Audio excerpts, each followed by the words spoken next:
Hoi, nog even hoe dat polygamie gebeurt.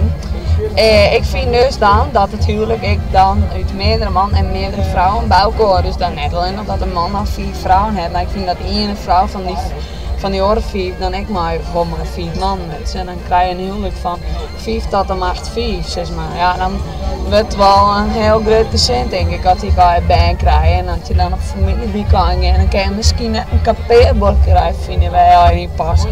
Dat is dan wel les zelfs. Nou, dan denk ik dan toch maar dat je het dan maar bij een haren moet misschien. Weet jij wat vies je? Oh, Hilde, wat vies je ervan?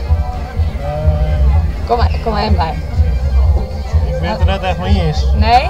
Als een man meerdere vrouwen hebben en dat er zich omkent, nou klaar, dan moet er dat vrouw wel. Ja, maar een vrouw heeft toch ik het recht om dat meerdere man te hebben? Ja, dat moet jij zelf weten, want ze er al je...